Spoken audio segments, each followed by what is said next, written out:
E aí galera, beleza? Para regular nossas que estamos hoje no dia 102 de 365 dias com o Senhor, agora no ano 2026, graças a Deus. Primeiramente agradecemos a Deus em nome de Jesus, e depois a você por ter chegado até aqui. Deus abençoe grandemente você e sua família em nome de Jesus e vamos continuar sem delongas em nome de Jesus. 2 Crônicas, capítulo 31. Quando a festa acabou, no caso, a festa que estava sendo feita, em honra de novo a aliança que o povo tinha voltado para Deus e o templo que tinha sido ali de novo limpo e arrumado em honra ao Senhor. Depois que essa festa acabou, que no caso foi a Páscoa, os israelitas saíram pela cidade de Judá e despedaçaram as pedras sagradas e derrubaram os postes sagrados. Eles destruíram os altares idólatras em todo Judá e Benjamim, e em Efraim e Manassés. Depois de destruírem tudo, voltaram para suas cidades, cada um para sua propriedade. E aí você vê, né? Justamente um erro que estava acontecendo com os reis era esse. Os reis eles não estavam ali destruindo esses altares, destruindo esses postes.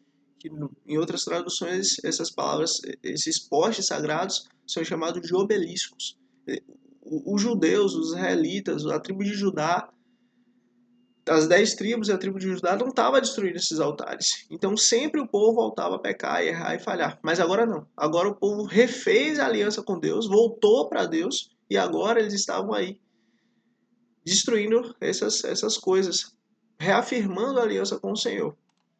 O serviço do templo é reorganizado.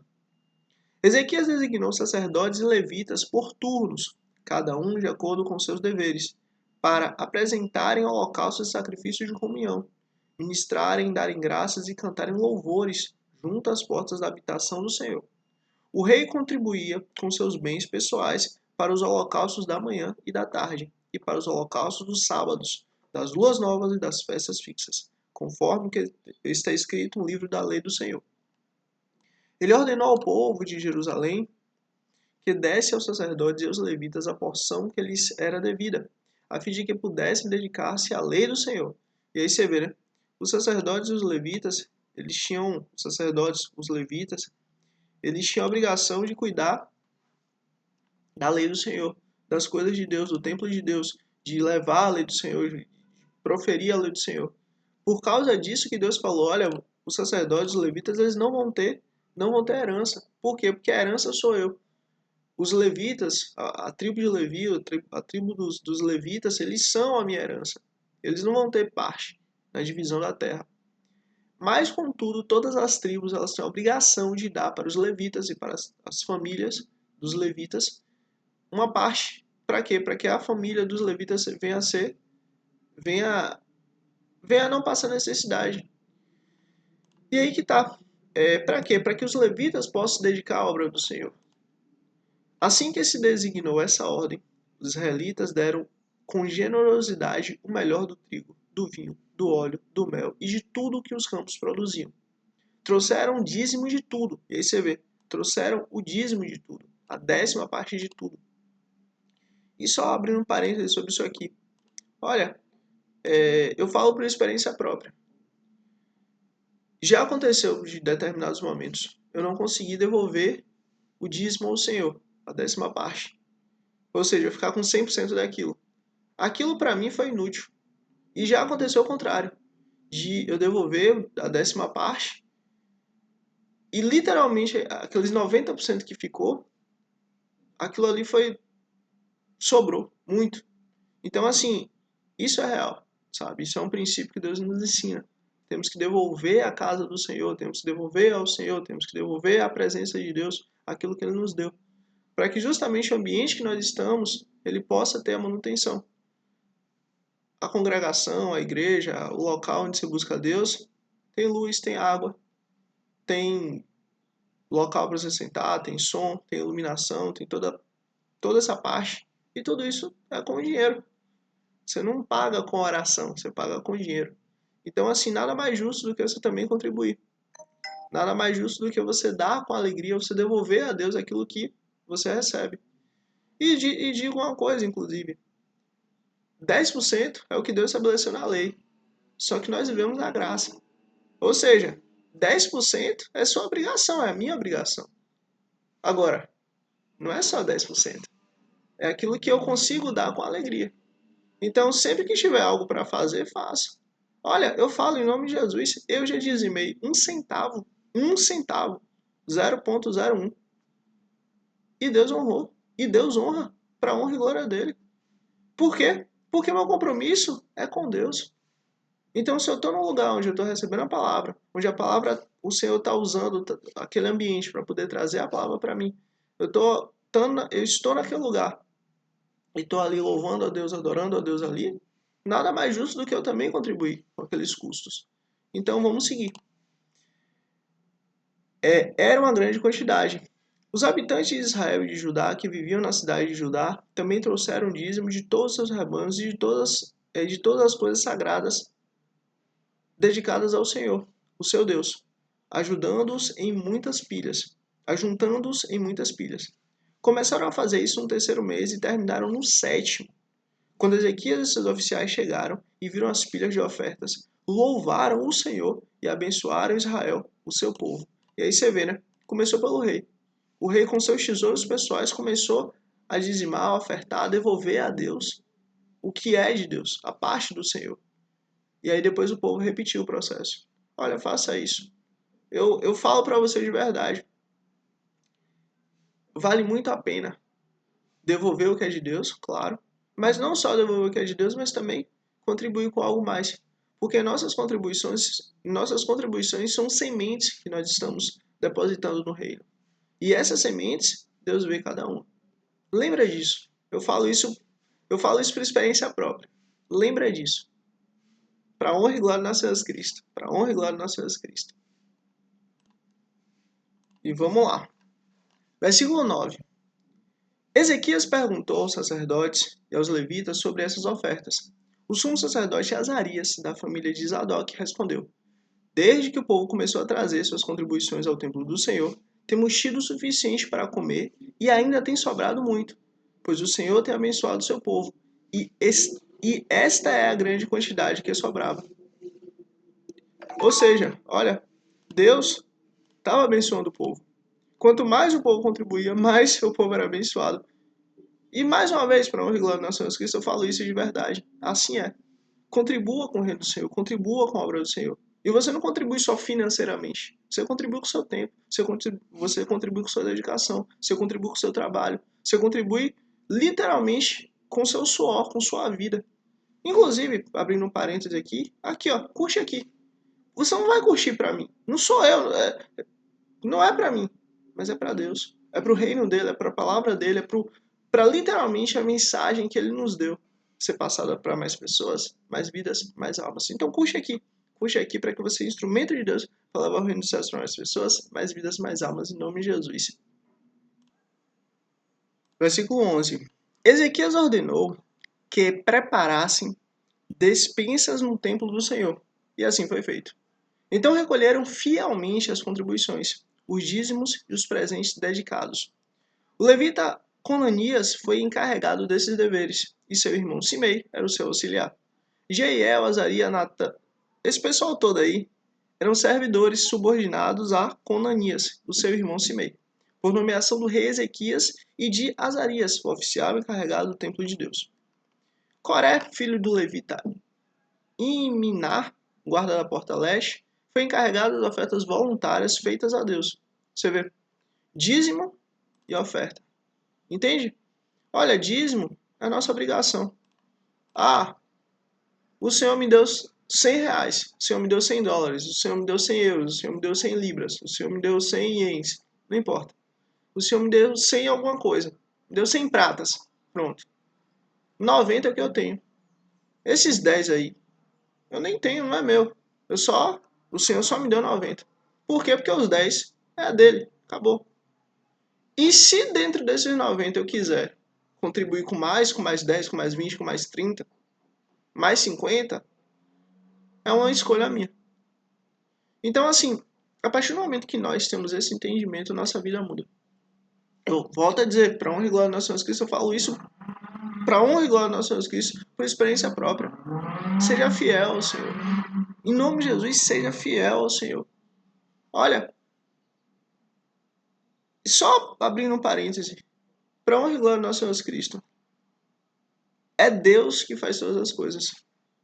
Ele te dá possibilidades de você fortalecer a sua fé, fortalecer a sua convicção, fortalecer a sua lealdade a Ele. Aproveite, seja fiel. Vamos seguir. Sob o comando estavam esse pessoal todo aí, distribuindo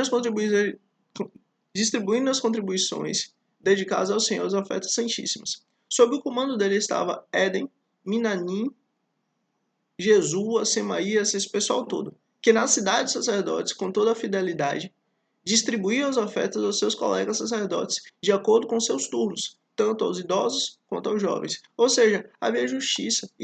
Olha, se tem uma coisa que Deus ama é a justiça. Seja justo. Busque a justiça. Olha, Deus ama a justiça. Um dos atributos do trono de Deus é a justiça. Ele as distribuía aos homens e aos meninos de 3 anos para cima, cujo nome estava nos registros genealógicos, e também a todos que entravam no templo do Senhor para realizarem suas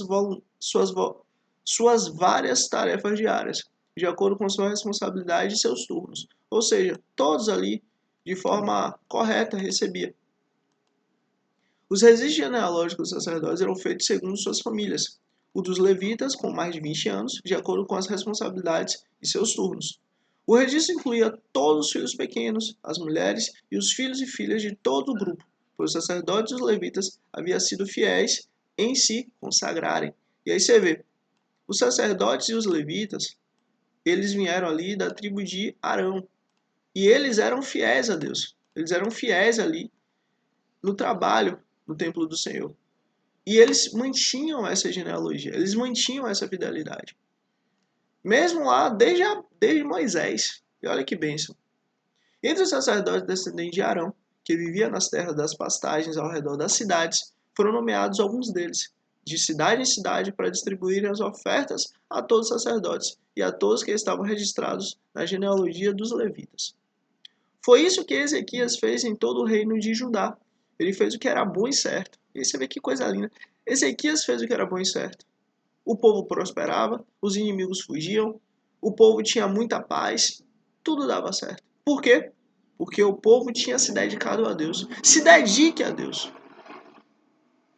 E em tudo foi fiel diante do Senhor, o seu Deus. Em tudo que ele empreendeu no serviço do templo de Deus e na obediência à lei e aos mandamentos.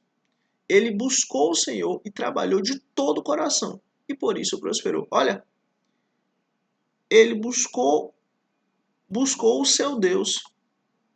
Ele buscou o seu Deus e trabalhou, e trabalhou de todo o seu coração. Olha, a palavra oração é orar e ação. Orar e fazer.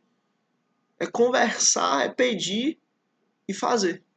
Quando nós buscamos a Deus e quando nós fazemos de todo o coração, Deus nos abençoa. Olha, aquilo que você tem a fazer, só você vai fazer. O que você tem a fazer, nem Deus vai fazer. Então, pelo amor de Deus, faça aquilo que você tem que fazer.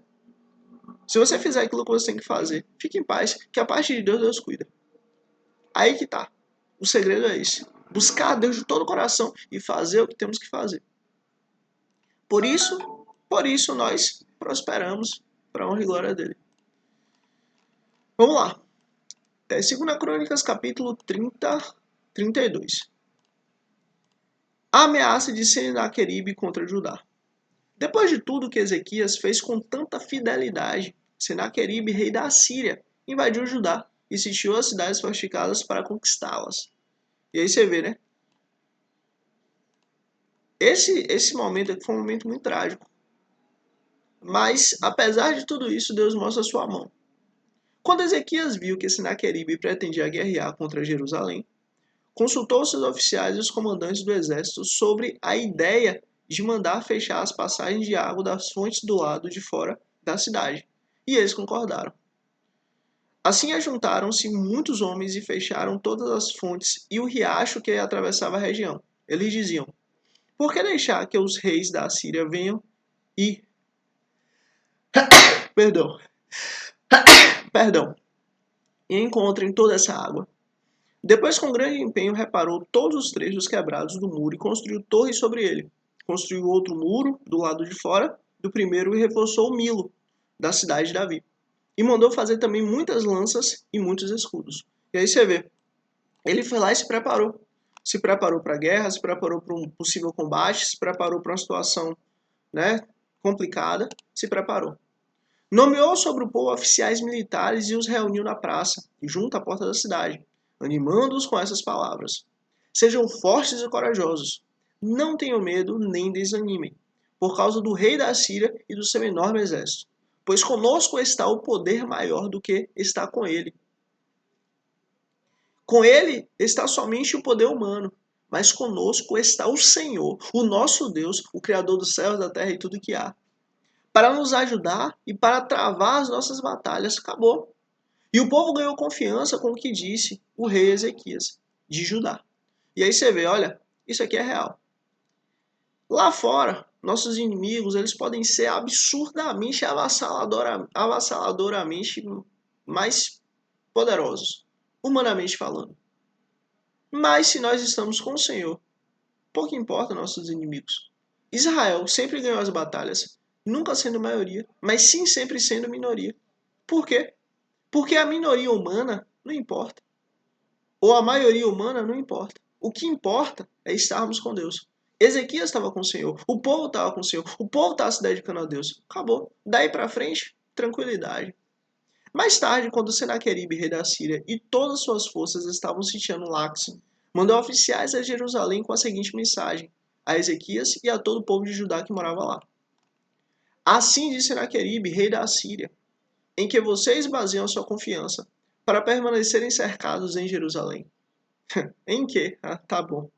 Quando Ezequias diz, o Senhor, nosso Deus, nos salvará das mãos do rei da Síria, ele o está enganando, para deixá-los morrer de fome e de sede. Mas não foi o próprio Ezequias que retirou os altares desses deuses, dizendo a Judá e a Jerusalém: vocês devem adorar diante de um só altar, sobre ele queimar incenso. Olha, lembra que Ezequias estava trazendo de volta o culto ao templo de Deus apenas? Tinha vários altares e vários locais de culto que Deus não estabeleceu. Ezequias fez justamente o contrário. Ezequias tirou todos os altares de outros deuses de Israel e voltou e restabeleceu o culto única e exclusivamente ao templo que Deus estabeleceu. E agora, o rei da Síria, Senaqueribe, ele não tinha esse entendimento de que era isso que Deus queria.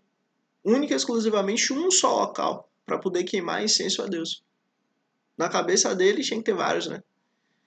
Mas justamente aí que tá a mão de Deus. Deus está mostrando, olha, eu estou com vocês, fiquem em paz. Vocês não sabem o que eu e meus antepassados fizemos a todos os povos das outras terras? Tanto faz. Olha, o inimigo pode ser quem for.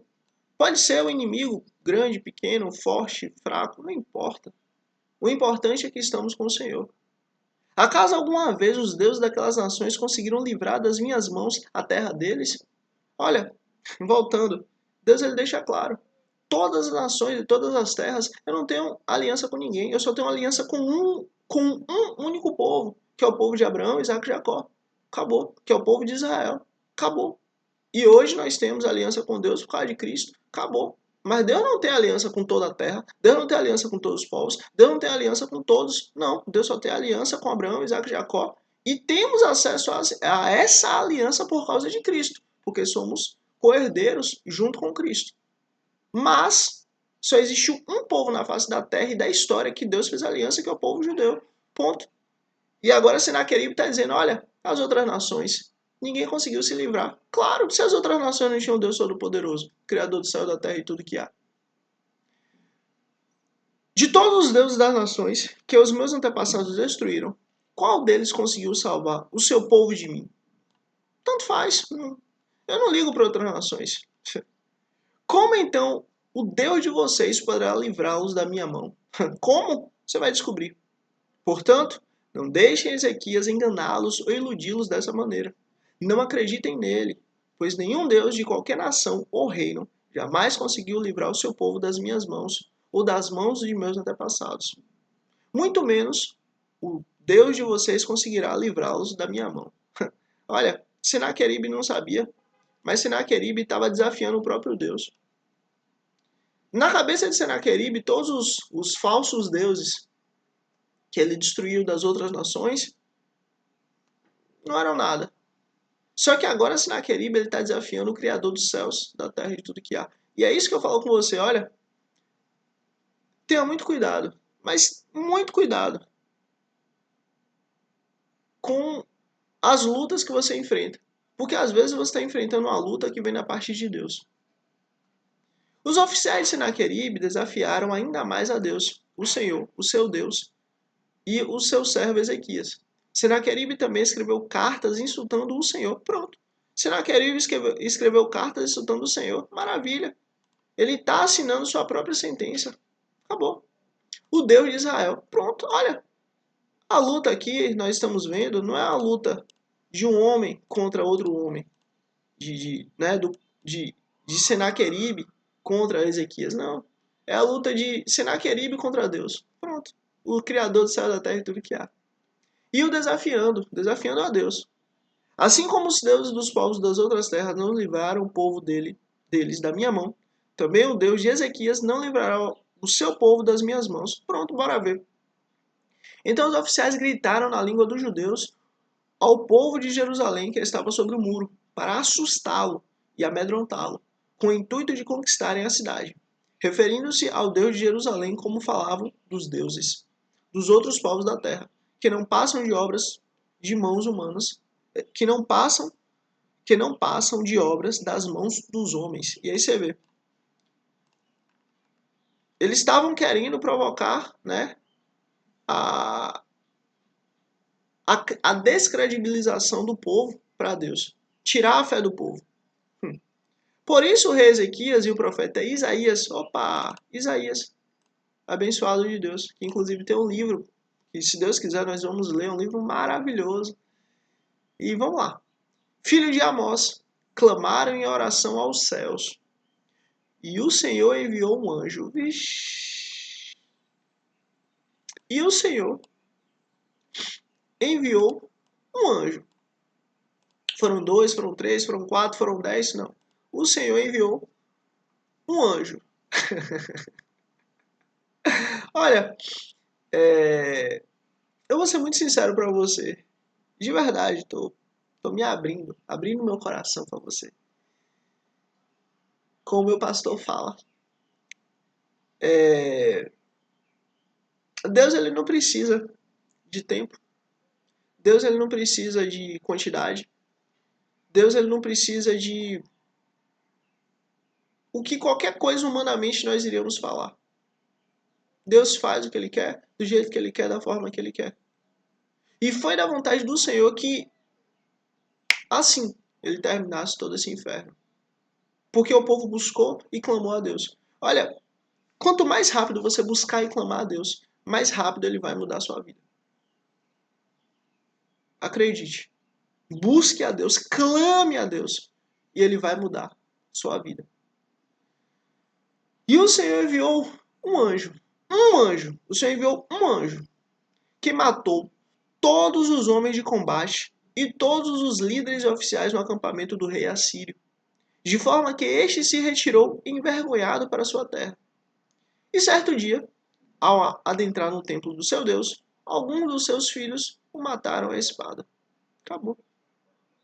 Insultou a Deus, clamou contra Deus, quis desprezar o Deus de Israel. Aqui o resultado. Nenhuma nação na face da terra que se voltou contra os filhos de Abraão, Isaac e Jacó, contra os filhos da promessa de Deus. Nenhum existe. Todas sucumbiram. Mas olha aí. O povo judeu vai continuar existindo enquanto a terra existir. Por quê? Porque eles fazem parte da promessa de Deus. Acabou. Todas as nações vão sumir. Mas o povo judeu vai continuar. E como o apóstolo Paulo diz, judeu verdadeiro não é aquele que é circuncidado na carne. Não é aquele que pela carne é filho de Abraão. Mas é aquele que, o próprio Deus circuncidou no coração. É aquele que crê na promessa. É aquele que crê que foi comprado e adotado por Cristo. Por Deus, através de Cristo. Pelo sangue do Cordeiro. É aquele que seus pecados já foram limpos através de Cristo. A circuncisão humana, ela não é garantia da salvação. Mas a partir do momento que cremos em Cristo, somos moradas do Espírito do Senhor. E pelo fato de sermos moradas do Senhor, é Ele, o Senhor, que nos edifica. Essa é a circuncisão verdadeira. Versículo 22. Assim o Senhor salvou Ezequias e o povo de Jerusalém das mãos de Senaqueribe, rei da Síria, e das mãos de todos os outros, e cuidou deles em todas as fronteiras. Muitos trouxeram a Jerusalém ofertas para o Senhor e presentes valiosos para Ezequias, rei de Judá. Daquela ocasião em diante, ele foi muito respeitado por todas as nações. O orgulho e a morte de Ezequias. Naquele tempo, Ezequias ficou doente e quase morreu. Ele orou ao Senhor, que lhe respondeu dando-lhe um sinal miraculoso. Mas Ezequias tornou-se orgulhoso. Oh, meu Deus! Oh, Senhor! Oh, Deus! Oh, Pai! Oh, Deus! O orgulho precede a queda. E não correspondeu à bondade com que foi tratado. Por isso a ira do Senhor veio sobre ele, sobre Judá e sobre Jerusalém. Então Ezequias humilhou-se, reconheceu seu orgulho, como também o povo de Jerusalém. Por isso a ira do Senhor não veio sobre eles durante o reinado de Ezequias. Olha, se tem uma coisa que Deus odeia é o orgulho. Não se orgulhe. Você nada pode, eu nada posso, eu nada sou. Ele que pode tudo. Glória seja dada a ele. Santo é o Senhor. Possuía Ezequias muitíssimas riquezas e glória. Construiu depósitos para guardar prata, ouro, pedras preciosas, especiarias, escudo e todo tipo de objeto de valor. Também construiu armazéns para estocar trigo, vinho e azeite. Fez ainda estábulos para os seus diversos rebanhos e para as ovelhas. Construiu cidades e adquiriu muitos rebanhos, pois Deus lhe dera muitas riquezas. Olha que maravilha. Olha, mas lembrei de uma coisa. Jamais tenha orgulho. O orgulho é a pior coisa que pode existir. Deus odeia o orgulho e Deus combate o orgulhoso. Versículo 30. Foi Ezequias que bloqueou o manancial superior da fonte de Gion e canalizou a água para a parte oeste da cidade de Davi. Ele foi bem sucedido em tudo. E aí você vê que bênção. Ele foi bem sucedido em tudo que se propôs a fazer. Por quê? Porque ele estava com Deus. A questão é essa. A gente tem que estar com Deus. Mas quando os governantes da Babilônia enviaram a delegação para perguntar-lhe acerca do sinal miraculoso que havia ocorrido no país, Deus o deixou para prová-lo e para saber o que havia em seu coração. Olha, Deus, ele quer que nós venhamos a entender o que é que está dentro do nosso coração. Deus sabe o que está no nosso coração. Mas muitas vezes a gente acaba querendo se enganar.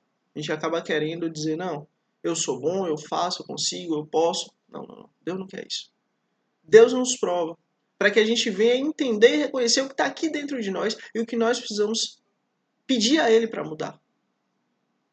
Quando nós erramos, quando nós pecamos, é uma oportunidade que temos de orar para Deus sobre aquela situação, sobre aquela área, sobre aquele contexto. Use o seu pecado, o seu erro, peça perdão a Deus em nome de Jesus, mas ore a Deus para que aquilo na sua vida seja santificado, para que aquilo na sua vida seja mudado, para que aquilo na sua vida seja aperfeiçoado nele, porque assim é. O pecado para nós, filhos e servos do Senhor, por que eu digo que você é filho do Senhor? Por que eu digo que você é filha do Senhor? Porque você está lendo e ouvindo a palavra de Deus. Você tem vontade, você tem desejo. Isso não vem de você, mas vem do próprio Deus, vem do próprio Espírito do Senhor que habita em ti. Aí que tá. Toda vez que nós erramos, eu falo isso pra você, eu falo isso pra mim. Nós pedimos perdão a Deus em nome de Jesus e oramos a Deus para que a nossa natureza venha a ser transformada e mudada nesta área. Inclusive, por isso que nós não devemos desprezar nossos irmãos, porque assim, talvez para mim, uma coisa que para mim não é difícil, para você talvez seja. E talvez para você uma coisa que não seja difícil para você, para mim seja. E aí que tá, eu oro por você, você ora por mim. Nós podemos nos ajudar. E assim é. Deus estava provando o coração de Ezequias para justamente ele poder ver onde ele tinha a melhorar. Versículo 32. Os demais acontecimentos do reinado de Ezequias e os seus atos piedosos estão escritos na visão do profeta Isaías, filho de Amós, no livro dos reis de Judá e de Israel. Ezequias descansou com seus antepassados e foi sepultado na colina onde estão os túmulos dos descendentes de Davi. Todo Judá e todo Jerusalém prestaram-lhe homenagens por ocasião de sua morte. E o seu filho Manassés foi o seu sucessor. Segunda Crônicas, capítulo 33. O reinado de Manassés, rei de Judá. Manassés tinha 12 anos de idade quando começou a reinar, e reinou 55 anos em Jerusalém. Ele fez o que o Senhor reprova. Oh, meu Deus. Você vê, indo contrário ao pai, imitando as práticas detestáveis das nações que o Senhor havia expulsado de diante dos israelitas. Reconstruía os altares idólatras que seu pai Ezequias havia demolido. E aí você vê, o pai vai lá e destrói. Foi um homem de honra. E agora o filho vai lá e faz uma coisa dessa que o Senhor tanto tirou, que fez a nação de Israel tanto cair, tanto pecar, tanto errar, tanto falhar. Ergueu altares para os balins e fez postes sagrados, obeliscos, inclinando-se diante de todos os exércitos celestes lhes prostrou culto. Construiu altares no templo do Senhor, do qual o Senhor tinha dito: no meu nome permanecerá para sempre, meu nome permanecerá para sempre em Jerusalém. Nos dois pátios do templo do Senhor, ele construiu altares para todos os exércitos celestes. Chegou a queimar seus filhos em sacrifícios no vale de Ben-Hinnom. Praticou feitiçaria, adivinhação e magia. E recorreu a médiuns e aos que consultavam os espíritos. Fez o que o Senhor reprova, provocando-o a ira. Você vê, foi completamente distante do Senhor. Ele tomou a imagem esculpida que havia feito e a colocou no templo do qual Deus tinha dito a Davi e ao seu filho Salomão. Neste templo e em Jerusalém, que é escolhida entre todas as tribos de Israel, porém o meu nome para sempre. Não farei os pés dos israelitas deixarem novamente a terra que dei aos seus antepassados, se tão somente tiveram cuidado de fazer tudo o que lhes ordenei em todas as leis, decretos e ordenanças dadas por meio de Moisés. Manassés, porém, desencaminhou Judá. Manassés desencaminhou Judá e o povo de Jerusalém, ao ponto de fazerem pior do que as nações que o Senhor havia destruído de diante dos israelitas. Olha, se Deus destruiu as nações que Deus não tinha aliança, imagina o que Deus não vai fazer com a nação que ele tem aliança. Porque assim, Deus é bom, mas ele é justo. O Senhor falou a Manassés e a seu povo, mas não lhe deram atenção. Por isso o Senhor enviou contra eles os comandantes do exército do rei da Assíria. Lembra a Síria? A Síria já não era um problema. Agora a Síria voltou, forte, firme e poderosa. Os quais prenderam Manassés, colocaram-lhe um gancho no nariz e algemas de bronze, e o levaram para a Babilônia. Manassés foi levado para a Babilônia. Lembra que lá atrás Deus falou que, olha, se vocês guardarem a minha lei, jamais vocês vão sair da terra? Agora o oposto é verdadeiro. Se vocês não guardarem a minha lei, tenham certeza, vocês vão ser levados da terra de vocês. Por quê? Porque vocês não obedeceram à lei. Em sua angústia, ele buscou o favor do Senhor, seu Deus, e humilhou-se muito diante do Deus dos seus antepassados. Quando ele orou, o Senhor o ouviu e atendeu seu pedido e trouxe de volta a Jerusalém e a seu reino. E assim Manassés reconheceu que o Senhor é Deus. Você vê, Manassés precisou ser humilhado, ter um gancho no seu nariz, ser maltratado, passar angústia, passar dificuldade, passar provação, ser levado para uma terra distante, para lá ele reconhecer a Deus. Olha, não seja como Manassés. Reconheça a Deus na sua terra, reconheça a Deus na sua origem, reconheça a Deus onde você está. Não espere as coisas ficarem pior. Porque às vezes você não vai ter nem condição, você não vai ter nem tempo disso. Então não espere as coisas piorarem para que você venha buscar a Deus. Busque a Deus hoje, busque a Deus agora. Depois disso, ele reconstruiu e aumentou a altura do muro externo da cidade de Davi, a oeste da fonte de Gion, no vale até a entrada da porta do peixe, em torno da coluna de Ofel. Também pôs comandantes militares em todas as cidades fortificadas de Judá. Manassés tirou do templo do Senhor os deuses estrangeiros e a imagem que havia colocado lá. Pelo menos ele colocou, fez uma coisa errada, agora ele foi lá e desfez. Que bom. Isso é arrependimento. Arrependimento é fazer o contrário, é mudar. Se você seguir nessa direção, você se arrependeu, você vai seguir na direção oposta. Se você seguir nessa direção, você se arrependeu, você vai seguir na outra direção. Sempre é assim. Isso é arrependimento. Bem como todos os altares idólatras que havia construído na colina do templo e em Jerusalém, e jogou-os fora da cidade. Depois restaurou o altar do Senhor, e sobre ele ofereceu sacrifícios de comunhão e de ofertas de gratidão. Ordenou a Judá que servisse o Senhor, o Deus de Israel. O povo, contudo, continuou a sacrificar nos altares idólatras, mas somente ao Senhor, o seu Deus. E aí você vê, o povo ainda estava nos altares idólatras, mas pelo menos estava sacrificando única e exclusivamente a Deus. Era um erro, era uma falha, mas não estava tão pior como estava. Os demais acontecimentos do reinado de Manassés, inclusive sua oração a seu Deus e as palavras que os videntes, ou seja, que os profetas lhe falaram em nome do Senhor, o Deus de Israel, estão escritos nos registros históricos do rei de Israel. Sua oração e a resposta de Deus, bem como todos os seus pecados e a sua infidelidade, além dos locais onde construiu altares idólatras e ergueu postes sagrados e ídolos, antes de humilhar-se, tudo está escrito nos registros históricos dos videntes, ou seja, dos profetas. Manassés descansou com seus antepassados e foi sepultado em sua propriedade. E seu filho Amon foi o seu sucessor. O reinado de Amon, rei de Judá. Amon tinha 22 anos de idade quando começou a reinar, e reinou 2 anos em Jerusalém. Ele fez o que o Senhor reprova, a semelhança de seu pai. Amon prestou culto e ofereceu sacrifícios a todos os ídolos que Manassés havia feito. E aí você vê, Manassés tinha feito ídolo, pronto. Amon foi lá e ofereceu culto a esses ídolos. Mas ao contrário de seu pai Manassés, não se humilhou diante do Senhor, antes aumentou a sua culpa. Você vê, Manassés errou, Manassés falhou, Manassés foi péssimo, mas pelo menos Manassés se humilhou perante Deus. O filho Amon estava nem aí para Deus, virou as costas totalmente para Deus. Os oficiais de Amon conspiraram contra ele e o assassinaram em seu palácio. Mas o povo matou todos os que haviam conspirado contra o rei Amon e proclamou seu filho Josias rei em seu lugar. E por que isso aqui aconteceu?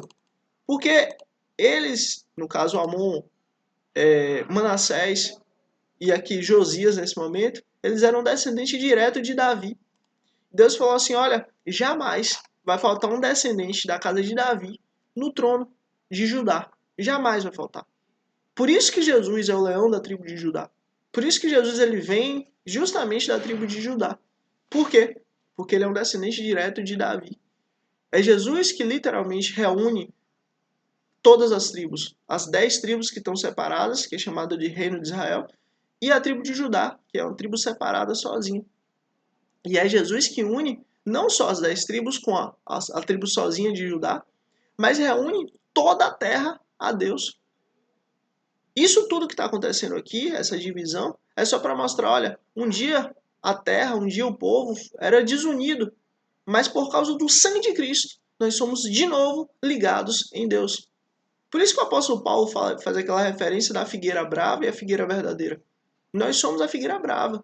Se Deus ele cortou a figueira verdadeira, que é o povo judeu, e nos colocou no lugar, que somos a figueira brava, Nós não podemos desprezar a figueira verdadeira, que é o povo judeu. Pelo contrário, nós temos que orar pelos judeus, nós temos que amar os nossos irmãos judeus. Por quê?